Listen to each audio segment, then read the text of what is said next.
Good afternoon all. आज 15 February महाशिवरात्रीचा दिवस आहे हा. 15 फेब्रुवारीचा हा ब्लॉग आहे. आम्ही अचानकपणे आईबाबांनी डिसाईड केलं होतं की आपण ज्ञानभूमी, जे मला वाटतं पांढरकवडा नाही कळंब रोडवर आहे, मला ना गावाचं नाव आठवत नाही आहे, चापर्डा, राईट, चापर्डा गावाला ज्ञानभूमी म्हणून आहे. फार सुंदर असं आहे ते.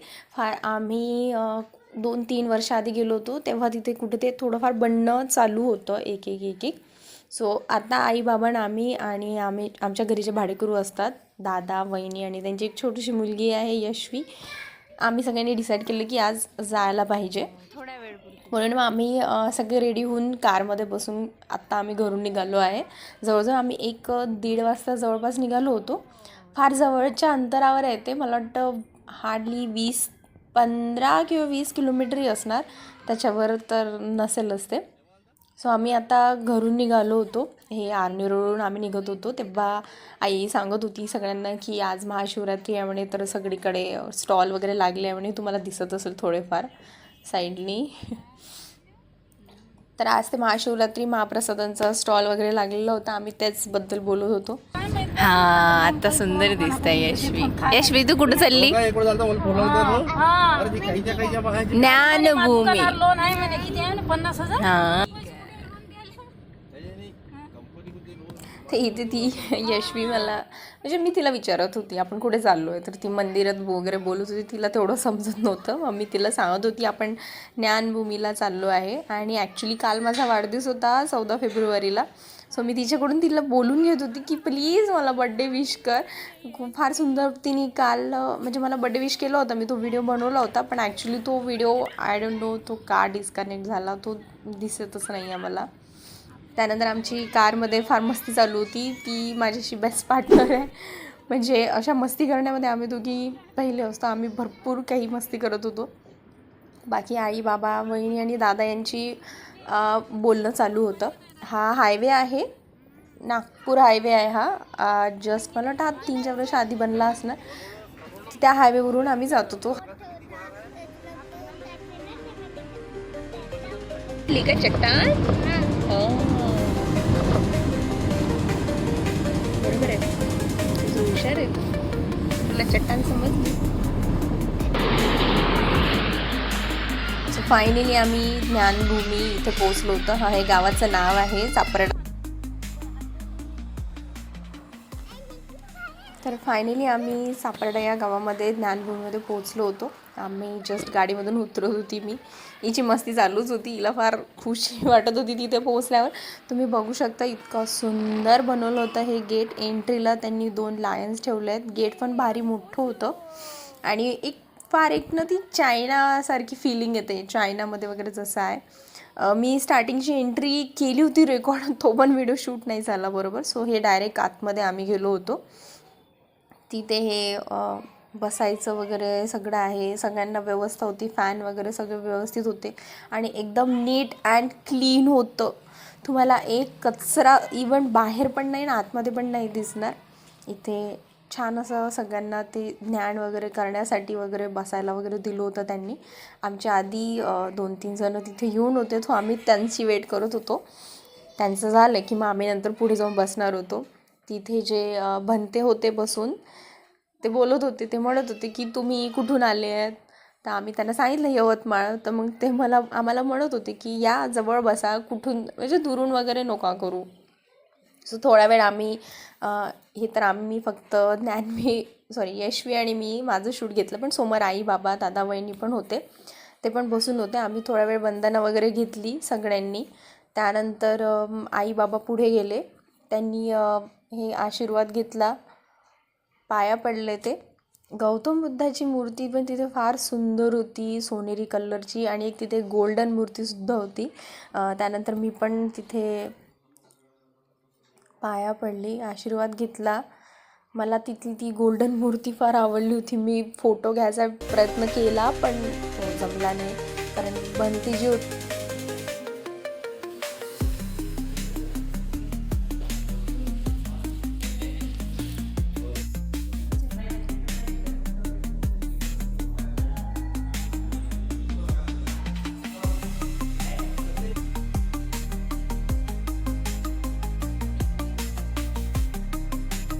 त्यानंतर आम्ही गेलो सेकंड हॉलमध्ये. सेकंड हॉलमध्ये इतक्या सुंदर मूर्त्या होत्या गौतम बुद्धाच्या, बापरे, अक्षरशः मी बघत बसली होती. मी फर्स्ट टाईम पाहिल्या होत्या इतक्या सुंदर मूर्त्या.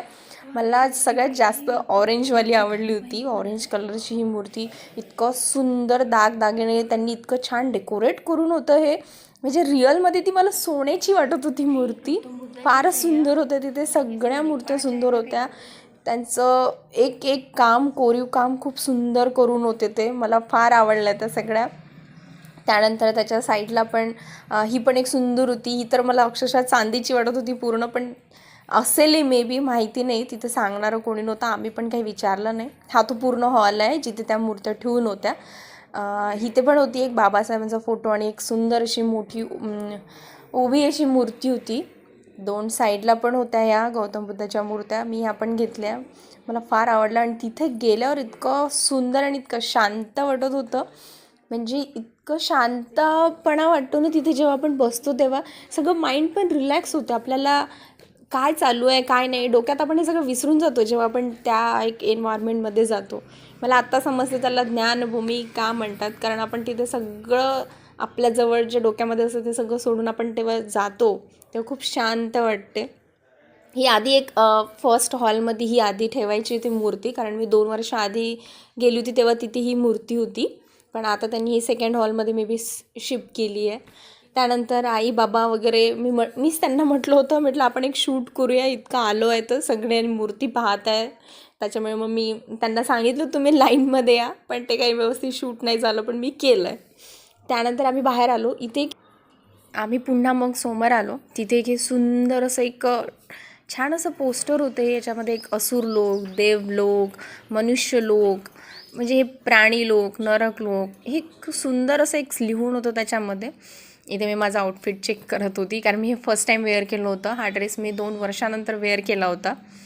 हा एक सुंदर असा बाहेरचा परिसर होता. हा एंट्रीमध्येच आहे, पण तुम्ही व्हिडिओ टाकला नाही. इतकं ग्रीनरी आहे ना तिथे, पूर्ण हिरवं हिरवं गार आहे. तुम्ही इवन उन्हाळ्यात जरी याल ना तरी इथे थंडावा वाटेल तुम्हाला. सो आम्ही तो जो साईडला माझ्या मागे दिसत आहे व्हाईट कलरचा, आम्ही तिथून निघालो आणि इथे आम्ही एंट्री मारत होतो. इथे सुंदरशी गौतम बुद्धाची एक स्लिपिंग बुद्धा म्हणतात तशी ही मूर्ती होती. इथे मे बी इथे भंतीजी वगैरे राहण्याची सोय आहे तिथे त्यांची, आम्हाला माहिती नाही, पण आम्ही चेक करत होतो, गार्डन बघत होतो. इतके सुंदर सुंदर गार्डन होतं आणि त्याच्यात ही ग्रीनरी तुम्ही पाहू शकता. किती सुंदर आहे. इथे आम्ही टिफिन आणणार होतो, पण आम्हाला सुचलं नाही टाईमवर. सो आम्ही खूप असे लोक होते. मी पुढे जाऊन तुम्हाला दाखवतेच. तिथे खूप लोक आहे जे टिफिन वगैरे घेऊन आले होते फॅमिलीसोबत. आणि हे जे आतमध्ये आहे ना, या हॉलमध्येच मी गेली होती. त्याच्या बाजूला हा सुंदर असा पूर्ण ग्रीन आहे हे गार्डन होतं. फुलं छान होते, झाडे डिफरंट टाईप्सची झाडं होती इथे. त्यामध्ये इथे एक वहिनी मला सांगत होत्या की अगं इथं पाहुणे इतक्या छोट्याशा झाडाला एक छोटासा आंबा आहे हे निघालेलं, मी तुम्हाला दाखवते. याला बहार आलेलं आहे आंब्याच्या झाडाला. हे तुम्ही बघू शकता, इतकं छोटंसं आहे. आता मे जूनमध्ये छान आंबे लागतील. मोस्ट ऑफ इथे मला आंब्याची झाडे फार दिसली होती. त्यानंतर आम्ही इथून पुन्हा निघालो. बाहेर इथे खाण्यापिण्याची पण व्यवस्था होती, पण आम्ही गेलो नाही तिथे, कारण आम्ही घरूनच जेवण करून आलो होतो. हे मी बी एक हॉस्टेल होतं. त्यानंतर मी बाबाला सांगत होती, बाबा इथे बदक आहे, हे आय गेस हे बदक आहे, मला कमेंटमध्ये सांगा, मला माहिती नाही. मी ते बदक बघत होती, पण मी फार दुरून बघितलं कारण मला भीती वाटत होती त्याची. सो आम्ही तिथंतर पुढे आलो. इथे मला वाटतं अजून पण कन्स्ट्रक्शनचं काम चालू आहे, त्याच्यामुळे हे थोडं थोडं बनत आहे. साईडला पण एक नदी होती.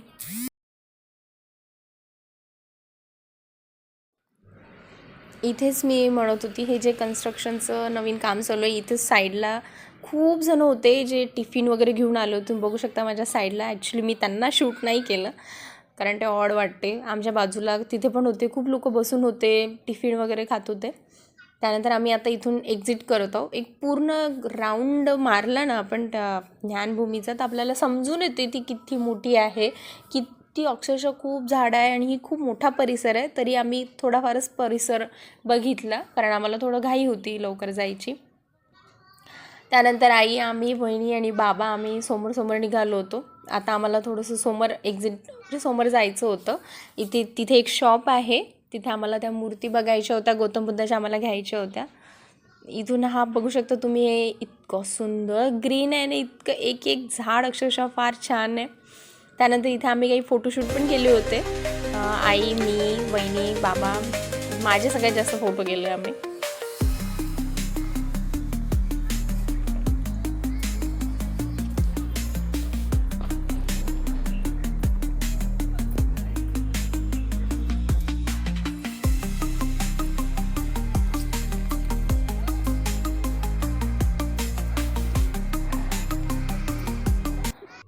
हा एक पूर्ण ओव्हरऑल तुम्ही लुक बघू शकता. हे खूप एंट्री मारतानाच इतकं सुंदर वाटते ना.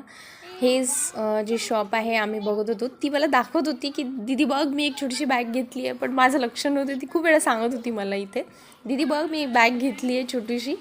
हे एक ते शॉप होतं जिथे आम्हाला जायचं होतं. आम्ही बघितलं पण त्यांचे रेट फार होते, त्याच्यामुळे आम्ही काही घेतलं नाही. पण खूप सुंदर होती, मूर्त्या खूप सुंदर सुंदर होत्या. तिथे पर्स पण होते छोट्या छोट्या, पण ती हार्डली मला वाटते ती 500ची एक पर्स बोलली होती ही वाली. बघा, मला ही खूप महाग वाटली, त्याच्यामुळे आम्ही ही पण नाही घेतली. त्यानंतर वहिनीने आम्हाला माझा घेऊन दिला सगळ्यांना, थंडगार मस्तपैकी. मग आम्ही सगळ्यांनी तिथे माझा पिला आणि त्यानंतर आम्ही एक्झिट घेत होतो, बाहेर निघत होतो. इथे आम्ही यायच्या आधी एक प्रोग्राम चालू होता, नंतर तो खतम झाला थोड्या वेळाने, म्हणून तिथे तुम्हाला चेअर वगैरे दिसते. या ड्रॅगनच्या तिथे पण मी फोटो काढले आहेत, मी नक्कीच टाकेन. आता हे बघू शकता तुम्ही, किती सुंदर दिसतंय ना हे गेट. म्हणजे पाहायला पण एक चायना टाऊनसारखी फिलिंग येते ह्याच्यामध्ये. एंट्री हेच जो सिंह आहे तो एंट्रीला मी म्हणत होती इथे आहे. आणि त्याच्यानंतर आम्ही आता इथून निघत आहोत.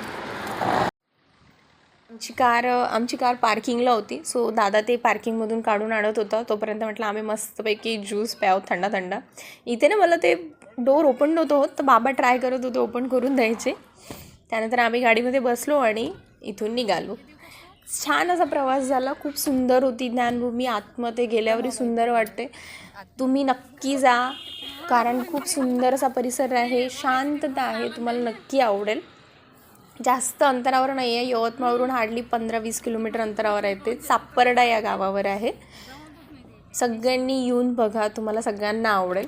नंतर आम्ही इथून हायवेवरून निघालो होतो. सो असा हा माझा ज्ञानभूमीचा ब्लॉग होता. आय होप तुम्हाला माझा हा ब्लॉग आवडला असेल. जर सगळ्यांना आवडला असेल तर प्लीज याच्यावर लाईक, शेअर्स आणि होईल तेवढ्या कमेंट्स करा, मला विचारा, मी नक्कीच बोलेल कमेंट्समध्ये. सो इथे आम्ही यवतमाळमध्ये पोहोचलोसुद्धा होतो. हार्डली दादानी 10 मिनटातच आम्हाला यवतमाळमध्ये आणलंसुद्धा होतं आणि त्यानंतर आम्ही घरी आलो.